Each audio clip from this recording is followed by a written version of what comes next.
Lỗ ơi, review chi tiết giấy Archis đi. Ok bạn.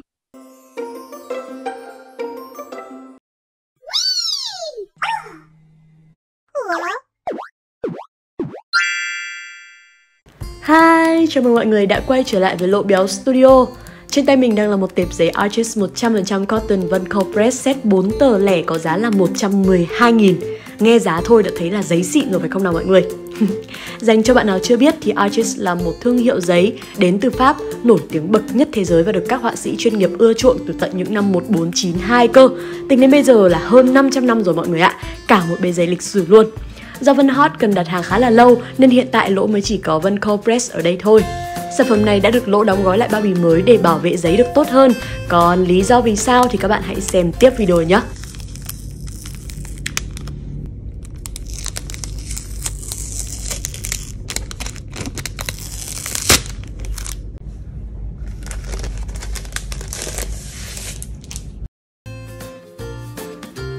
Sau 7749 lớp thì bên trong có thêm một bao bì bóng kính từ hãng nữa.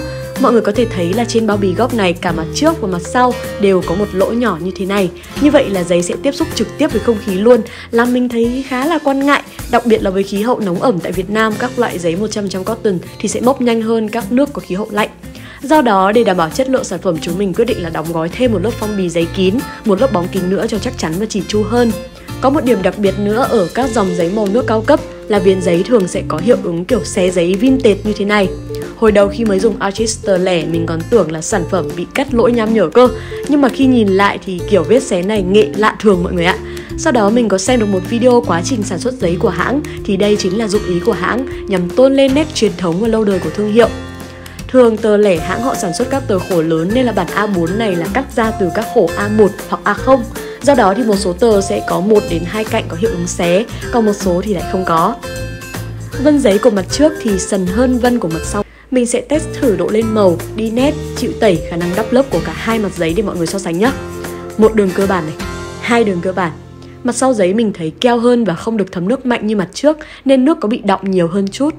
Trong lúc chờ màu khô mình sẽ thử hai kỹ thuật wet on dry và wet on wet nhé. Đầu tiên là wet on dry, tức là màu ướt trên bề mặt giấy khô của mặt trước.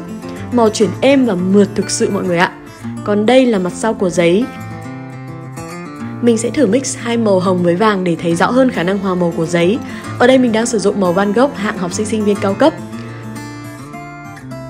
Tiếp theo đến kỹ thuật wet on wet. Mình để ý thấy các loại giấy 100% cotton khá là dễ bám bụi nên mọi người có thể chuẩn bị một cây cọ bàn to, khô, lông mềm để phủi bụi cho tranh, tránh làm bẩn hoặc hỏng giấy nhé.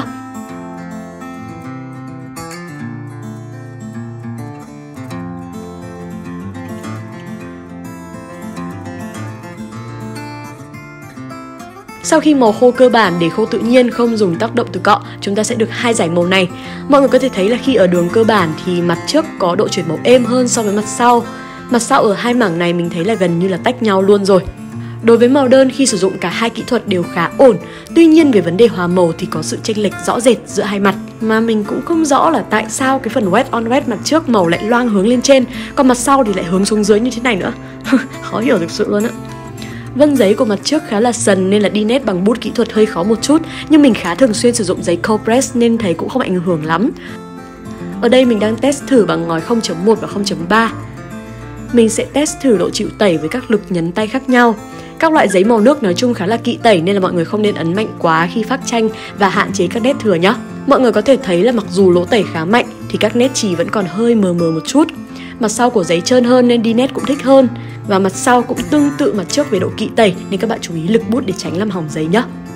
Tiếp theo mình sẽ thử xem giấy có thể chịu được tối đa bao nhiêu lớp màu. Lớp 1, lúc mình tô còn nghe được cả tiếng cọ xoạt xoạt trên giấy nữa, nghe thích dã man đấy mọi người ạ. Cơ mà lúc quay mình đang nghe nhạc nên để lần khác mình sẽ quay cho mọi người xem nhé.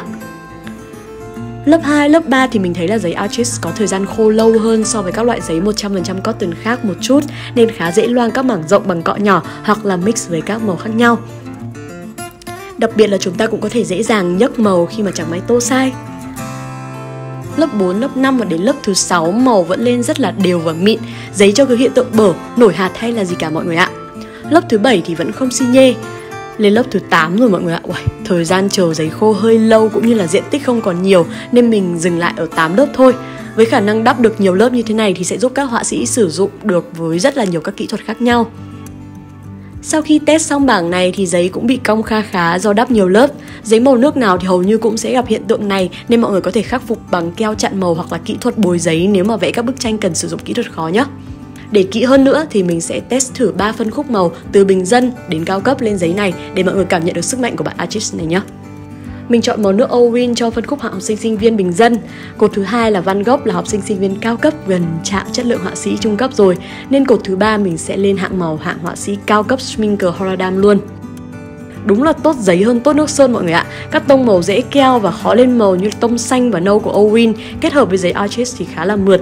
Độ hòa màu cũng được giấy hỗ trợ đáng kể. Do các bảng màu cơ bản tùy từng hãng sẽ có các tông màu khác nhau nên là một số màu có hơi khác một chút, mọi người thông cảm giúp lỗi nhé. Mình để ý thấy cách chọn tông màu bộ cơ bản của các brand hạng học sinh sinh viên thường là những tông tươi sáng và nhạt hơn, còn các brand cao cấp hơn đến hạng họa sĩ thì bảng màu cơ bản cũng trầm và đậm đặc hơn, đặc biệt là các màu xanh lá, xanh dương hay là nâu. Mình đang tự hỏi là có khi nào việc lựa chọn màu sắc này cũng dựa trên độ tuổi của người sử dụng không? Kiểu càng lớn thì chúng ta sẽ càng trầm lắng hơn ấy. Sau khi màu khô thì đối với các màu đơn nếu không ghi chú thì thật sự là mình cũng khó có thể phân biệt được đây là màu từ các hãng màu khác nhau với mức giá cách biệt rất lớn, 150.000, 400.000 và 2 triệu. Sang đến phần mix màu thì chúng ta mới thấy rõ sự chênh lệch của các hạng màu. Bức tranh hôm nay có chủ đề nắng trên sân nhà. Nếu mà bạn hỏi nắng ở đâu thì mọi người hãy xem hết video nhé.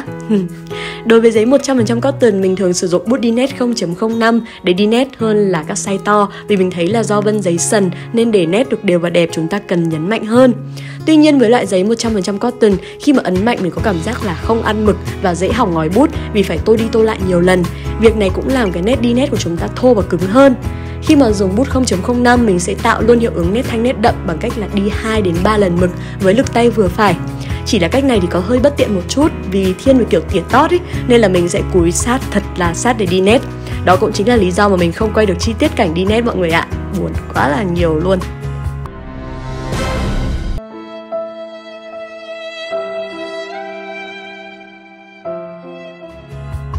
Độ lên màu của Artist trước và sau khi khô cũng không bị bạc màu nhiều như các dòng giấy trung cấp, nên việc test màu trên một loại giấy khác rồi tô lên Artist thì khả năng là sắc độ sẽ bị ảnh hưởng khá. Mọi người có thể cắt một góc của giấy để test màu, tránh các sự cố không mong muốn khi vẽ nhé. Cách này thì nhìn qua có vẻ phí giấy nhưng mà lộ thấy vẫn tiết kiệm hơn nếu vẽ hỏng cả một tờ mọi người ạ. Để tạo hiệu ứng thân gỗ, mình sẽ tô trước một dải màu cam nhạt, sau đó dùng nâu đen thả màu ở viền tối còn lại để màu loang tự nhiên, chứ không dùng cọ hòa đều màu như mọi lần. Sau khi màu khô chúng ta sẽ được hiệu ứng thân gỗ khá là tự nhiên. Mình sẽ thêm một số gạch gạch vào thân cây để tả thực hơn.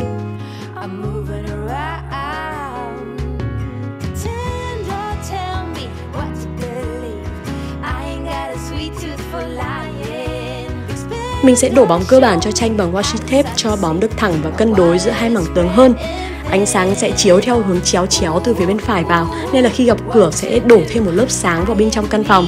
Xíu nữa thì mình sẽ nhấn bóng trong phòng sẽ tối hơn một chút so với bóng bên ngoài tường.